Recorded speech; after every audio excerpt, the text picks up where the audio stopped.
Hello everyone, hope you're having a wonderful day. Today we're going to explore a deeply emotional story about ordinary people facing extraordinary moments in life. From a quiet morning filled with care and unspoken worries, to difficult choices, silent goodbyes, and the fragile hope that remains at the end of a long day.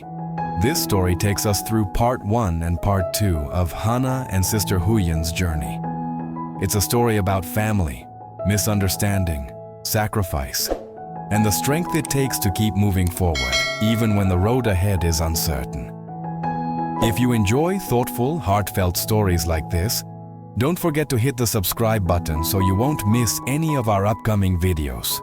Now, let's begin. The morning in the small house began quite ordinarily, with the first rays of sunlight slipping through the gaps in the leaves, falling onto the dirt yard in front of the porch. The peaceful atmosphere stood in complete contrast to the heavy burdens weighing on the shoulders of the people living there. Sister Huyen bent down, slowly pulling out weeds, her movements deliberate because her foot was still painful. Yet she never complained, only quietly carried on as if it had become an ingrained habit in her life. Soft footsteps sounded behind her. Hannah appeared, her face still tinged with fatigue, but she managed a gentle smile. Looking at Sister Huyen with eyes full of concern, she asked softly, "Sister Huyen, is your foot feeling better already? Why are you out here weeding so soon?" Sister Huyen looked up, wiped the sweat from her forehead, and a rare warmth flickered in her eyes amid days of hardship. "It's much better now, little sister. Yesterday, Brother Jay applied some herbal leaves for me, and this morning it felt a lot lighter." She paused for a moment, then smiled. "You too were once saved by him when your foot was hurting just like this." Those words drew Hannah back to old memories. She remembered the times Brother Jay quietly brought back handfuls of forest leaves, carefully pounded them into medicine, and applied it to her swollen, inflamed spots.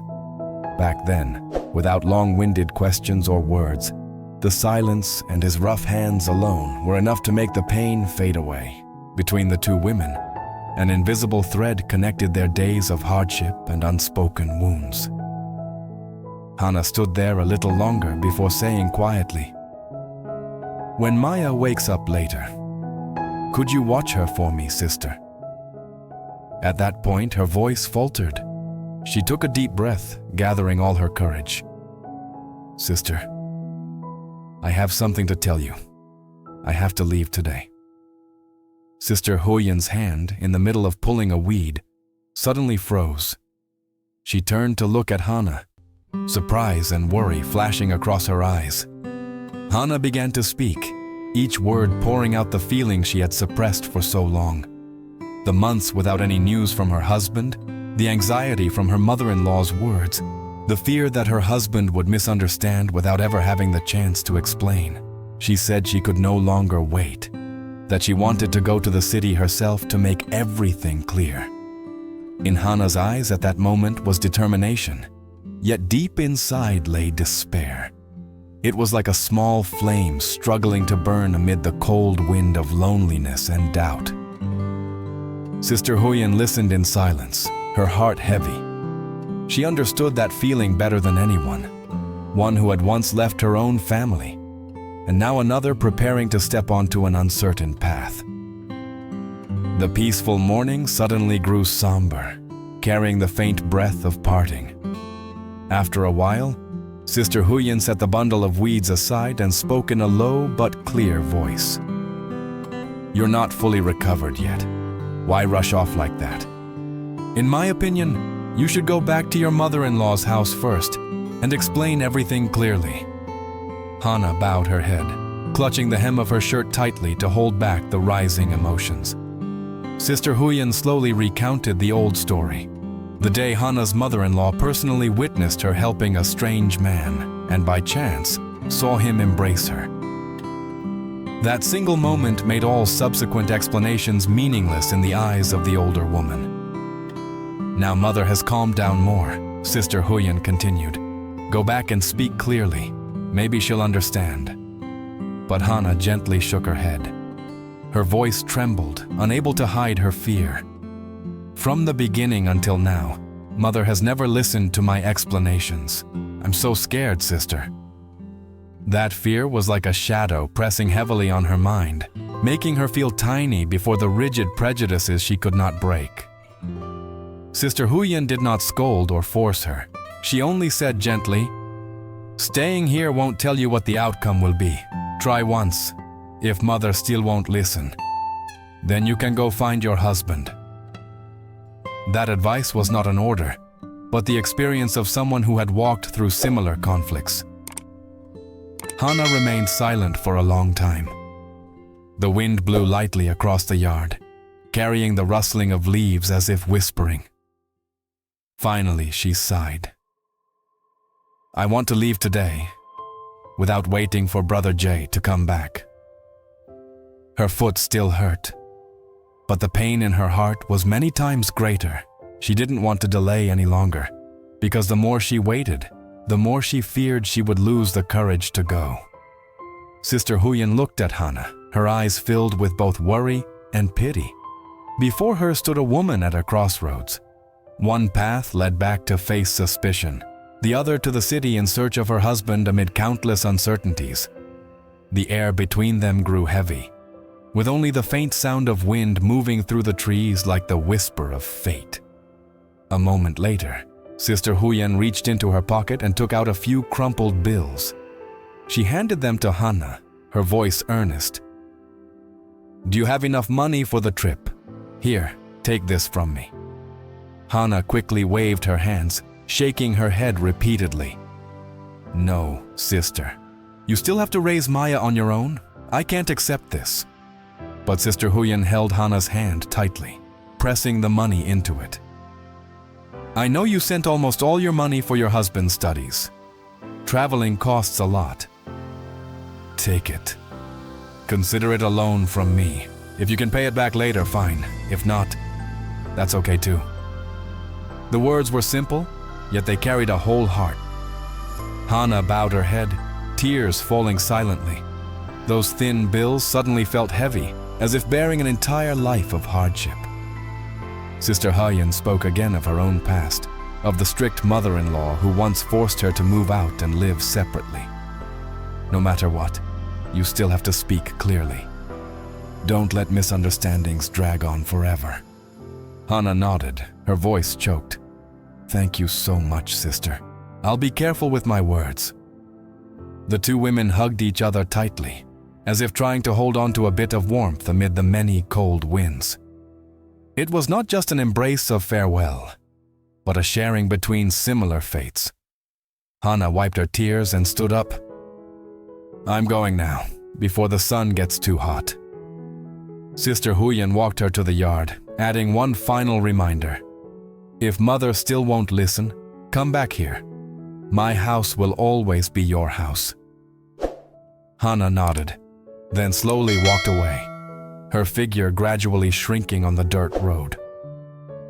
In that moment, the simple yet profound bond of neighbors and community emerged. It was like an underground stream flowing quietly beneath the dry, cracked earth, nourishing people exhausted by life. This parting was not merely goodbye, but a silent promise. No matter where life may push them, there will always be a place to return to. After leaving Sister Huyen's yard, Hannah returned to the small room and gently woke Maya. "Sweetie, wake up. Let's go pick some apples in the garden with Mommy." The little girl rubbed her eyes a few times, then jumped up excitedly, joy clearly written on her face. Mother and daughter walked to the apple orchard behind the house, where the lush green canopy was heavy with ripe fruit. Morning sunlight filtered through the leaves, scattering sparkling spots on the ground, beautiful enough to make one temporarily forget all worries. As they walked, Hannah reminded her, "Be careful of the apple thorns. Don't scratch your hand, okay?" Maya nodded, then scampered to the lower branches, picking the reddest apples. She took a bite and immediately scrunched her face, exclaiming, "So sour, Mommy!" Maya's laughter rang out in the garden, clear and carefree, as if she had never known what worry was. Hannah smiled at her daughter, but the smile soon froze. A sudden chill ran down her spine, making her shiver. Her head began to throb, each pulse of pain pounding at her temples. Her body trembled in waves, even though the sun was growing hotter. In her mind, a worried voice asked, "Could I really have caught the flu?" That thought brought back a flood of memories that weighed heavily on her heart. She remembered the day before, when Brother Jay had brought another woman back to Sister Huyen's house because she was exhausted. At the time, Hannah had thought simply that it was just to let her rest. No one expected it could be the source of illness. "I should have taken her to the hospital right away," Hannah reproached herself. "Why was I so careless?" Regret surged in waves, like an undercurrent quietly crashing against her heart. If she really had been infected, what about Sister Huyen? What about Maya? The thought made her instinctively turn to look at her daughter. Maya was still running around joyfully, her bright laughter echoing through the orchard. Completely unaware of the fear filling her mother's heart, Hannah tried to compose herself, continuing to pick apples as if nothing was wrong. But every time she reached up to cut a stem, she felt as though she were cutting into her own heart. The once peaceful and beautiful garden now bore witness to the silent torment of a mother, a woman carrying two fears at once: illness and guilt. By noon, the sun blazed down on the roof.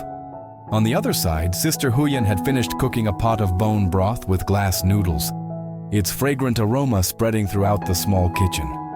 She carefully set the table, leaving a large bowl of soup ready, waiting for Brother Dieu to return from the upper garden.